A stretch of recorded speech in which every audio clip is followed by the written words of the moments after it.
शेर और मच्छर की कहानी। जंगल के राजा शेर को अपनी शक्ति पर बहुत घमंड था। वह स्वयं को सबसे शक्तिमान समझता था, इसलिए जंगल के हर जानवरों पर अपनी दोष जमाता रहता था। जंगल के जानवर भी क्या करते, अपने प्राण सबको प्रिय थे, इसलिए न चाहकर भी शेर के सामने नतमस्तक हो जाते। एक दिन दोपहर के समय शेर एक पेड़ के नीचे सो रहा था।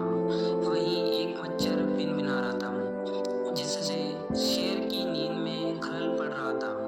वह एक मच्छर से बोला, ए मच्छर, देखता नहीं मैं सो रहा हूँ, भाग यहाँ से, नहीं तो मसल कर रख दूंगा। मच्छर बोला, क्षमा करे वनराज, मेरे कारण आपकी नींद में व्यवधान उत्पन्न हुआ है, किंतु आप मुझे ये बात नम्रता से भी कह सकते हैं, आखिर मैं भी इस धरती का जीव हूँ। अच्छा, तू तो छोटा सा मच्छर मुझसे जुआ लड़ाएगा, और क्या गल कहा मैंने? तुम मच्छर हो ही ऐसे कि कोई भी तुम्हें यूं मसल दे।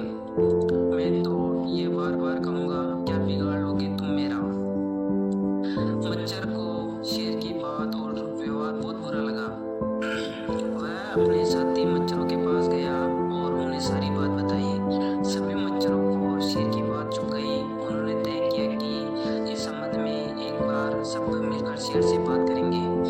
सभी मच्छर शेर के पास पहुंचे और बोले, वनराज, हमें आपसे बात करनी है, जल्दी बोलो, मुझे तुम जैसों से बात करने की फुर्सत नहीं है। शेर बोला, वनराज, आप बहुत शक्तिशाली, किंतु इसका अर्थ ये कतई नहीं है कि आप अन्य जीवों और प्राणियों का मजाक उड़ाए या उन्हें नीचा दिखाए। मच्छर ने कहा, मैंने जो कहा सच कहा, मैं सबसे शक्तिशाली हूँ और मुझे कोई हरा नहीं सकता। घमंड में चूर शेर कर जाऊं। ऐसा नहीं है, अगर आप शक्तिशाली हैं तो हम में भी इतना सामर्थ्य है कि आवश्यकता पड़ने पर हम भी किसी का भी सामना कर सकते हैं और उसे हरा सकते हैं।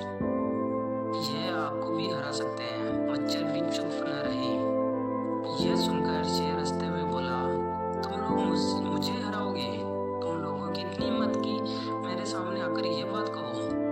मेरी शक्ति का अंदाजा नहीं है तुम्हें, अन्यथा कभी ऐसा नहीं करते। अब भी समय है, भाग जाओ यहाँ से, नहीं तो कोई नहीं बचेगा। शेर के घमंड ने मच्छरों को क्रुद्ध कर दिया। उन्होंने ठान लिया कि इस शेर को मजा चखाकर ही रहेंगे। वे सारे एकजुट हुए और शेर पर टूट पड़े। वह जगह जगह से उसे काटने लगे। वह दर्द से करा उठा। इतने सारे मच्छरों का सामना करना उसके बस के बाहर हो गया। वह दर्द से चीखता हुआ वहां से भागा, लेकिन मच्छरों ने उसका पीछा नहीं छोड़ा। वह जहाँ भी जाता, वे भी उसके पीछे जाते और उसे काटते। आखिरकार शेर को झुकना पड़ा। उसने हार मान ली। वह मच्छरों के सामने गिड़गिड़ाने लगा, मुझे बख्श दो, मुझसे गलती हो गई। जो मैंने तुम्हें तुच्छ समझकर तुम्हारा मजाक उड़ाया है और तुमसे बुरा व्यवहार किया है, आज तुमने मेरा घमंड तोड़ दिया है। अब मैं कभी किसी को नीचा नहीं दिखाऊंगा। मच्छरों ने शेर को सबक सिखा दिया था, इसलिए उन्होंने उसे काटना बंद कर दिया। वे बोले, घमंडी का घमंड कभी न कभी अवश्य टूटता है। आज तुम्हारा टूटा है, घमंड करना छोड़ दो, अन्यथा एक दिन ये तुम्हें ले डूबेगा। और कभी किसी प्राणी को नीचा मत समझो। हर किसी का अपना सामर्थ्य और शक्ति होती है।